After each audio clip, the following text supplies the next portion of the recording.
Hey, what's happening, creative improvisers? Jazz trumpeter Bobby Spellman here to welcome you to the 10th episode in our jazz improvisation series. This will be the last episode in this leg of the jazz improvisation series here on Theory with Bob.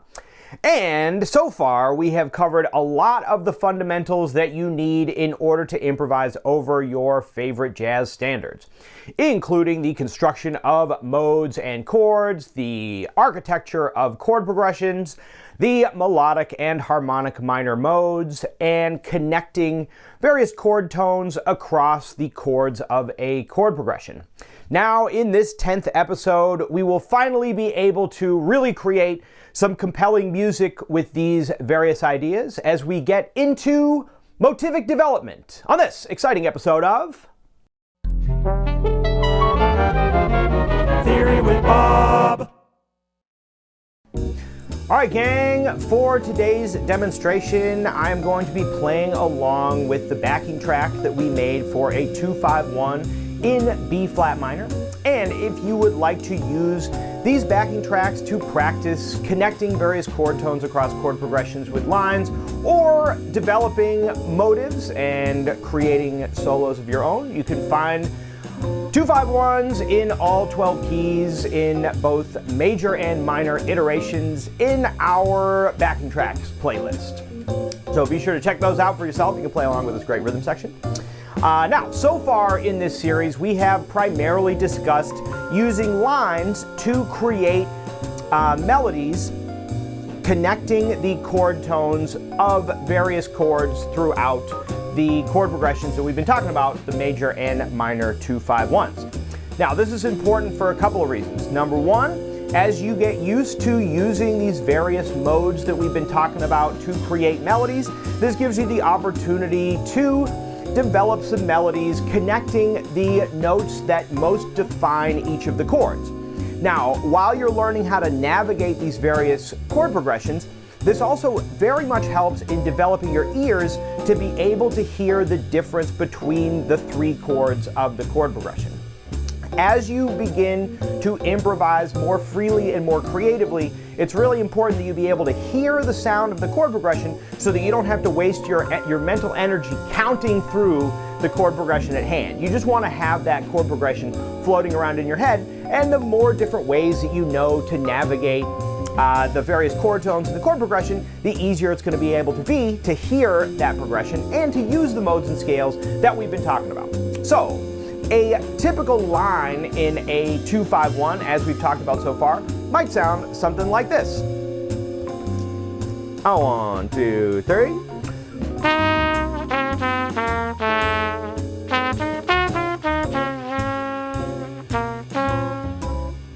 Now, in that instance, like we've talked about before, I'm connecting the thirds of each of the chords in order to create a line through the chord progression. Now, that's to be distinguished from our theme of the day, which is motivic development. Now, a motive or a motif in music is a small musical idea that you can use as the foundation for a greater melody or a solo or a phrase. So, motives can be either short melodic ideas, they could be rhythmic ideas, they could be harmonic ideas. They take on many different shapes, but the idea is that you're taking one concept and you're expanding it out to create a whole greater phrase of music and maybe an entire jazz solo. So, a couple of great examples that you will hear. Certainly, all of your favorite jazz musicians are going to be using motives in their solos. And you can identify some of the great motives in various solos as you listen to some of your favorite records. So some examples that I really like is a motive can be as simple as just using one note. So in Sonny Rollins' solo on Sunny Moon for Two from Live at the Village Vanguard, he just uses the root note, the 1, in his B-flat blues to create a very compelling solo that the audience can easily follow. Another great example would be Lee Morgan's solo from Moanin'. In that case, you can hear in the first 8 bars he uses a very distinctive phrase to build his solo, and then in the second 8 bars he uses a little double tonguing technique to also create a phrase that takes the listener on a little journey with Lee Morgan. Now, what you want to remember is, as an improviser, you are a spontaneous composer. And as a composer, your job is to convey ideas and emotions through sound to the audience. So, one way to really take the audience on a journey with you is to create a little discernible, identifiable idea and then build on that idea to try to create a cohesive solo. So you always want to remember, as you're improvising, your job is to create this little world, this little story that you can use to take your audience on a journey with you through the potentially treacherous maze of your own minds. All right, so today we're going to talk about just taking some simple ideas and building on them to create solos. So the first thing I'll do is just take a second, could be any second in the chord progression, and build off it with rhythm to create some ideas that the audience will follow along.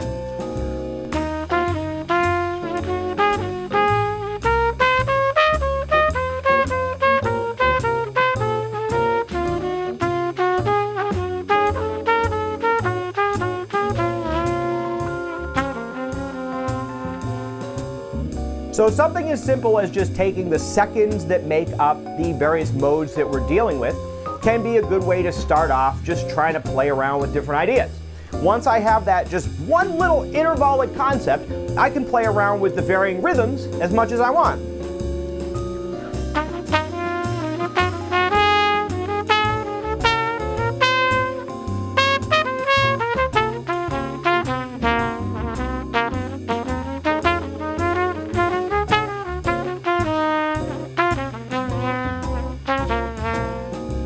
One little interval can be enough to create something that is compelling, that brings people along for the ride.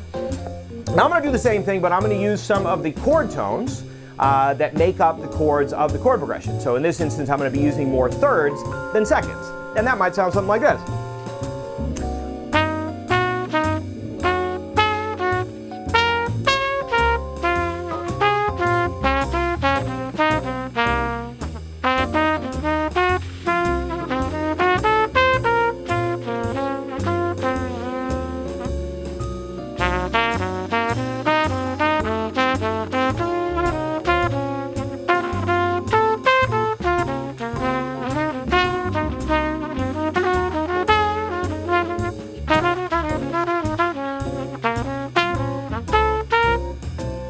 Just one little idea. I'm just playing around with these things, just trying to improvise some ideas.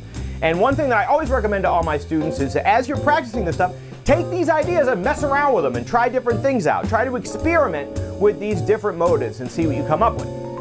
So now I'm going to try to come up with a rhythmic motive that I can use through the chord progression just to keep things a little exciting. So that might sound like this. 1, 2, 3.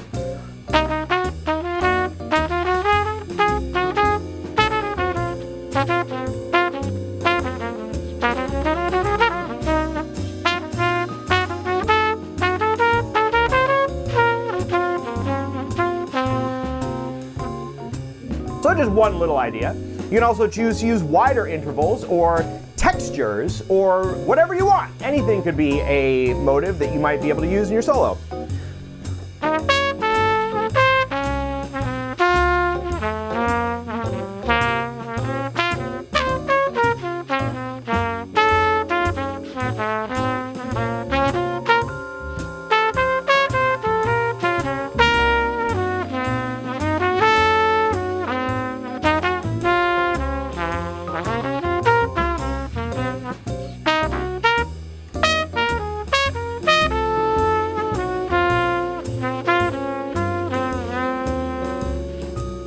Now if I take one more swing at it, I'm just going to try to freely create a little bit of a melody that I'm going to take through the chord progression.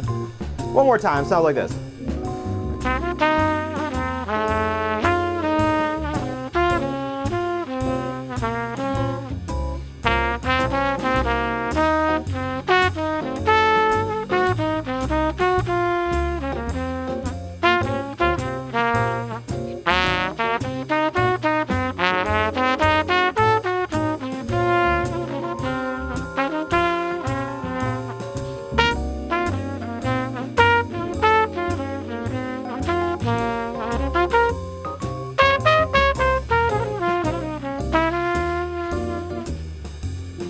just a couple of examples of ways that you can take one little idea and try to take them through the 2-5-1 that you're practicing, and eventually expand them to go all the way through an entire solo that you're playing. Now, some of my teachers studied with the great Bob Brookmeyer, great valve trombonist and composer.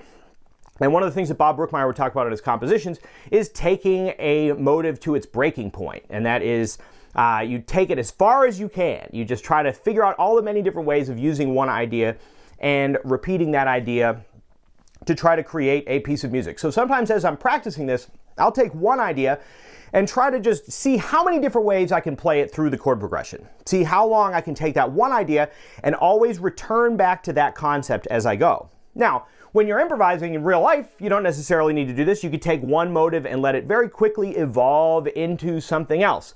But as you're practicing improvising, as you're getting used to these modes and scales and connecting the notes in the chords, it's really useful to sit down and ask yourself, what is the idea that I'm trying to convey here? Let me try to create a little musical concept, because in many of our favorite jazz solos and even many of our favorite compositions in general, the thing that really sticks with us is the one idea that provides the foundation for the solo or the phrase or whatever.